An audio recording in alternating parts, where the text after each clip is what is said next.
सबसे पहले आज की सबसे विचित्र खबर जो आपको हैरान कर देगी, आपने सोचा भी नहीं होगा कि क्या ऐसा भी हो सकता है। तो सबसे पहले आप पश्चिम बंगाल के मुख्यमंत्री ममता बनर्जी की यह तस्वीर देखिए। वो चुनाव हार चुकी हैं, हार नहीं चुकी हैं, बुरी तरीके से हार चुकी हैं। वो एक हारी हुई मुख्यमंत्री हैं, एक हारी हुई नेता हैं, लेकिन अपने नेताओं के साथ खुद को ऐसे दिखा रही हैं जैसे उन्होंने पूरा पश्चिम बंगाल 2/3 बहुमत से जीत लिया हो। आज की सबसे बड़ी खबर यही है कि ममता बनर्जी ने चुनाव में हारने के बाद भी अपने पद से इस्तीफा देने से इनकार कर दिया है। पश्चिम बंगाल की 293 सीटों में से बीजेपी को लगभग 70% यानी 207 सीटें मिली हैं और ममता बनर्जी की पार्टी टीएमसी को सिर्फ 27% सीटें मिली हैं, यानी सिर्फ 80 सीटें मिली हैं। अंतर देखिए, जबरदस्त अंतर है दोनों में। लेकिन ममता बनर्जी अब भी ये मानने को तैयार नहीं है कि वो चुनाव हार चुकी हैं। वो अब भी ये दावा कर रही हैं कि नैतिक रूप से इस चुनाव में उनकी जीत हुई है, इसलिए मुख्यमंत्री के पद से इस्तीफा देने का तो सवाल ही नहीं उठता। पश्चिम बंगाल के 6 करोड़ 37 लाख वोटर्स में से लगभग 60% यानी 3 करोड़ 77 लाख लोगों ने ममता बनर्जी के खिलाफ वोट डाला। और यह न सिर्फ पश्चिम बंगाल के जनादेश का अपमान है, पश्चिम बंगाल के वोटर्स का अपमान है, बल्कि यह लोकतंत्र का भी अपमान है, यह संविधान का भी अपमान है, यह दुनिया के सबसे बड़े लोकतंत्र भारत की चुनाव व्यवस्था का अपमान है और यह भारत के संविधान का अपमान तो है ही। चुनाव हारने के बाद आज ममता बनर्जी ने कोलकाता में एक प्रेस कॉन्फ्रेंस की, जिसमें उन्होंने दावा किया कि वो हारी नहीं हैं, बल्कि उन्हें तो एक षड्यंत्र के तहत हराया गया है, इसलिए वो अपने पद से इस्तीफा नहीं देंगी। কেন কিসের জন্য আমরা তো হারিয়ে নিয়ে যাব? হারলে আমি যদি শপথ নিতে যেতাম তাহলে আমি রেজিগনেশনটা করতাম। এখন তো question doesn't arise. Now also I want to say that we didn't lose the election. It is their forceful attempt to defeat us. Officially they may, through election commission, can defeat us. But morally I am telling you that we won the election. तो ममता बनर्जी ने अपनी हार से बचने के लिए आज हर वो हास्यास्पद बहाना बनाया है जो किसी के दिमाग में आ भी नहीं सकता, शायद आप कल्पना भी नहीं कर सकते। उन्होंने चुनाव आयोग को खलनायक बताया, कहा कि मुझे तो चुनाव आयोग ने हरवा दिया। केंद्रीय सुरक्षा बलों को उन्होंने दोषी ठहराया। यहां तक कि मीडिया के एग्जिट पोल्स पर भी अपनी हार का दोष डाल दिया। अब ममता बनर्जी मीडिया को भी दोषी ठहरा रही हैं और कहती हैं कि मीडिया ने जानबूझकर चुनावी नतीजों से पहले ही टीएमसी के खिलाफ एक माहौल बना दिया। यानी ममता बनर्जी अपने आप को छोड़कर हर किसी को अपनी हार का दोषी ठहरा रही है। आजाद भारत के इतिहास में यह पहली बार हो रहा है जब किसी मुख्यमंत्री ने चुनाव हारने के बाद भी इस्तीफा देने से इनकार कर दिया। बीजेपी ने कहा है कि ममता बनर्जी का यह ड्रामा हास्यास्पद और चिंताजनक दोनों है और भारत के लोकतंत्र में इससे पहले आज तक ऐसा कभी नहीं हुआ। बहुत ही सलीके से, सम्मान के साथ जो मुख्यमंत्री या प्रधानमंत्री की हार होती है, जिस पार्टी की हार होती है, वो इस्तीफा देते हैं और ये सत्ता का हस्तांतरण बहुत ही शांति प्रिय तरीके से भारतवर्ष में होता आया है। विगत 75 वर्षों में, in the last 75 years, India is known for this phenomenal democratic effect of its in the whole world. पूरे संसार में भारत अपने इस लोकतांत्रिक संवैधानिक प्रक्रिया के लिए जानी जाती है। मगर आज ममता बनर्जी जी ने जो कहा है और जो किया है, मुझे दुख के साथ कहना पड़ रहा है, यह जो परंपरा भारतवर्ष की थी उसके ऊपर एक आघात है। यह भारतीय जनता पार्टी के ऊपर आघात नहीं है, यह आघात लोकतंत्र पर है, यह आघात भारत के कॉन्स्टिट्यूशन अर्थात बाबा साहेब अंबेडकर के संविधान के ऊपर है। ये एक बहुत गंभीर विषय है। ममता बनर्जी आज जो कुछ भी कर रही हैं, उन्हें भले ही इसमें अपना राजनीतिक फायदा दिख रहा हो, लेकिन वो असल में आग से खेल रही हैं। वो भारत के लिए एक बहुत खतरनाक परंपरा की शुरुआत कर रही हैं और आगे चलकर भारत के लोकतंत्र को इसका बहुत बड़ा नुकसान उठाना पड़ेगा। ममता बनर्जी के आज के इस कदम के बाद हो सकता है कि भविष्य में जब दूसरी विपक्षी पार्टियां भी चुनाव में बुरी तरह हारेंगी तो वो भी अपनी चुनावी हार को स्वीकार करने से इनकार कर दें। हो सकता है कि जब भारत की जनता किसी और दूसरी विपक्षी पार्टी को हराएगी तो वो इस जनादेश को मानने से इनकार कर दें, कह दें कि ये तो षड्यंत्र है, ऐसा हुआ ही नहीं। तब भारत की जनता क्या करेगी? इससे पहले वर्ष 2024 में अरविंद केजरीवाल ने जेल जाने के बाद भी दिल्ली के मुख्यमंत्री पद से इस्तीफा देने से इनकार कर दिया था। आप सबको याद होगा, उन्होंने भी यही बहाना बनाया था जो आज ममता बनर्जी बना रही हैं।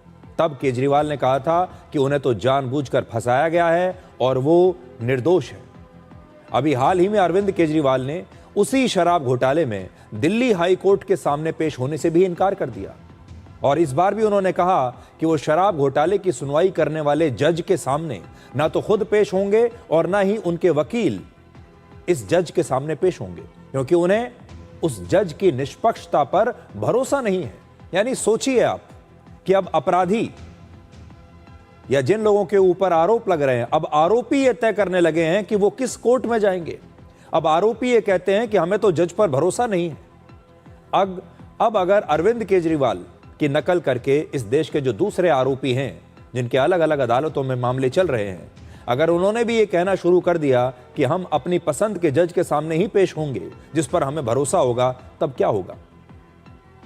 इससे पहले राहुल गांधी और अखिलेश यादव जैसे बड़े बड़े नेता भी चुनाव हारने के बाद ईवीएम्स को दोष दे चुके हैं, वोट चोरी का मुद्दा उठा चुके हैं। यानी आज हमारे देश में विपक्षी नेताओं ने एक ऐसी अजीबोगरीब गैर संवैधानिक स्थिति पैदा कर दी है जिससे वो चुनाव हारने के बाद भी मुख्यमंत्री की कुर्सी पर चिपके रहना चाहते हैं। किसी बड़े घोटाले के आरोप में जेल जाने के बाद भी मुख्यमंत्री बने रहना चाहते हैं। यही विपक्षी नेता अब अदालतों और जजों पर भी सवाल उठा रहे हैं। यानी अब यही लोग तय करेंगे कि किसी घोटाले में ये दोषी हैं या निर्दोष हैं, ये खुद ही तय कर लेंगे। यही लोग तय करेंगे कि चुनाव में ये हारे हैं या चुनाव में इनकी जीत हुई है, ये भी ये खुद तय करेंगे, जनता तय नहीं करेगी। और यही नेता तय करेंगे कि इस देश का कौन सा जज भरोसे के लायक है और कौन सा नहीं। यह हमारे देश की लोकतांत्रिक प्रणाली, हमारी न्याय व्यवस्था, हमारी अदालतें और हमारे संविधान का एक ऐसा भद्दा मजाक है जिससे पूरी दुनिया में भारत के लोकतंत्र का सिर्फ मजाक उड़ सकता है। अब जरा कल्पना कीजिए, अगर इन्हीं में से कोई नेता आगे चलकर देश का प्रधानमंत्री बन गया या देश के किसी बहुत ही महत्वपूर्ण पद पर जाकर बैठ गया, तो वो संविधान और हमारे देश को कितनी खतरनाक स्थिति में पहुंचा देगा।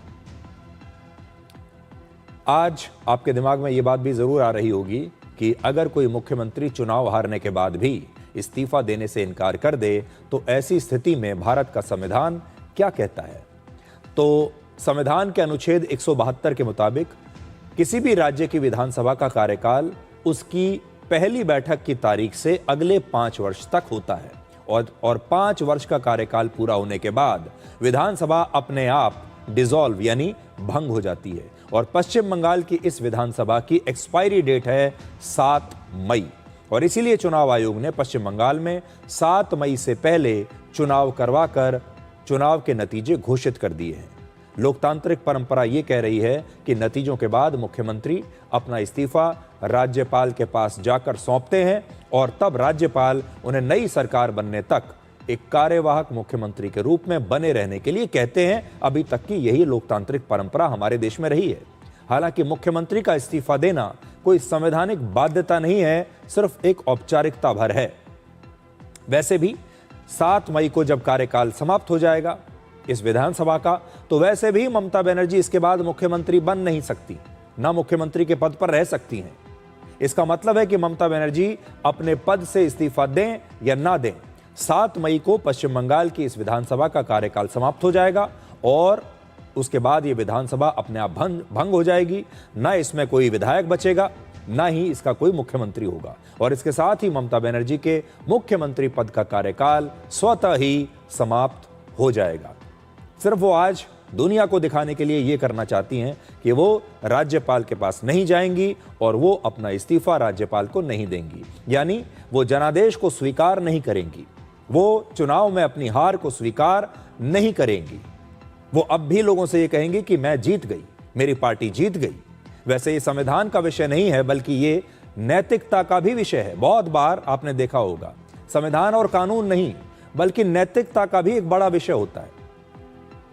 हमारे देश की विपक्षी पार्टियों की राजनीति में हमेशा से एक ट्रेंड रहा है जिसमें चुनाव में जीत को वो अपनी खुद की कामयाबी बताते हैं और अपनी पीठ थपथपाते हैं। जब जीत जाते हैं तो खुशियां मनाते हैं, कहते हैं कि देखिए मैं कितना बड़ा नेता हूं, हमारी पार्टी को लोग कितना प्यार करते हैं। और जब हार जाते हैं तो वोट चोरी और बेईमानी के आरोप लगाते हैं। राहुल गांधी ने भी ममता बनर्जी का आज समर्थन किया है और कहा है कि चुनाव आयोग की मदद से ही पश्चिम बंगाल और असम के चुनावों में वोट चोरी हुई है। लेकिन यही राहुल गांधी इन्हीं विधानसभा चुनावों में केरलम में कांग्रेस की जीत पर कोई सवाल नहीं उठा रहे। केरलम में जीत के लिए वो अपनी पार्टी के नेताओं और कार्यकर्ताओं को बधाई दे रहे हैं। यहां नहीं कह रहे कि यहां हमारी पार्टी बिना कोई काम किए कैसे जीत गई, इसे वो चमत्कार नहीं मान रहे। केरलम में उनकी जीत हुई है, ये उन्हें स्वीकार है। लेकिन पश्चिम बंगाल में ममता बनर्जी हार गई, कांग्रेस पार्टी की स्थिति बहुत खराब हो गई, ये उन्हें स्वीकार नहीं है। तो वो ये कहना चाह रहे हैं कि केरलम में सब ठीक है लेकिन पश्चिम बंगाल में चोरी हो गई, असम में चोरी हो गई। तमिलनाडु में राहुल गांधी फिल्म स्टार विजय को उनकी जीत की बधाई दे रहे हैं, यानी उन्हें केरलम में सब कुछ ठीक नजर आ रहा है, तमिलनाडु में सब ठीक नजर आ रहा है। केरलम में जहां उनकी पार्टी जीत गई वहां पर चुनाव आयोग ने बिल्कुल ठीक काम किया है, वहां पर ईवीएम्स ने बिल्कुल ठीक काम किया है, वहां पर ईमानदार चुनाव हुए हैं। और असम और पश्चिम बंगाल में उन्हें वोट चोरी दिखाई दे रही है जहां उनकी पार्टी हार गई। जब वर्ष 2024 के लोकसभा चुनाव में बीजेपी की सिर्फ 240 सीटें आई थी, तब यही विपक्षी नेता जश्न मना रहे थे, सेलिब्रेट कर रहे थे। तब किसी ने सवाल नहीं उठाया कि 2019 में तो बीजेपी की 303 सीटें आई, फिर 24 में कम कैसे हो गई।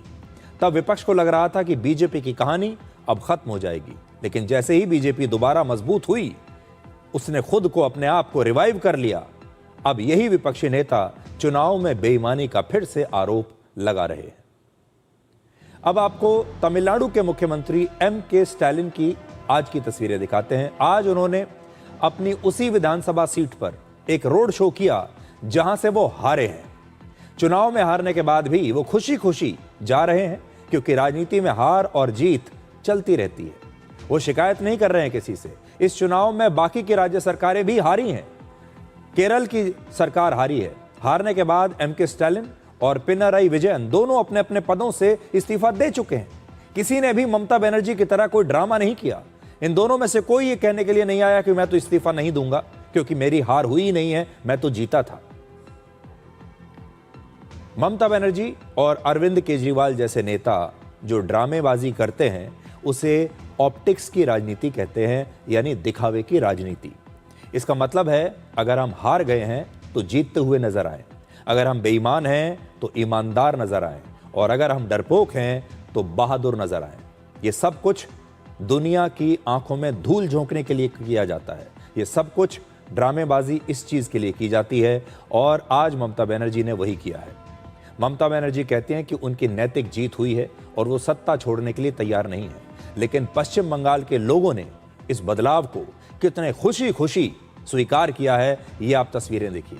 वहां पर राज्य सरकार के कर्मचारी एक दूसरे को गुलाल लगाकर, मिठाई बांटकर बीजेपी की जीत का जश्न मना रहे हैं और ममता बनर्जी के बाहर जाने का जश्न मना रहे हैं।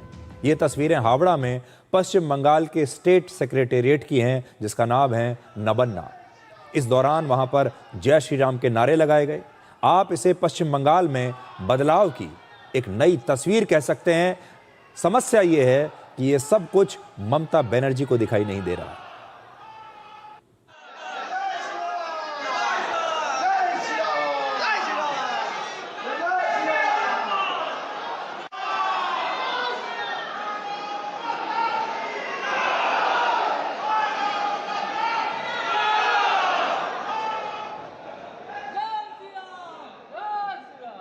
দাদা একটু সাইড ভালো এই ছবিটা পাঠাবো।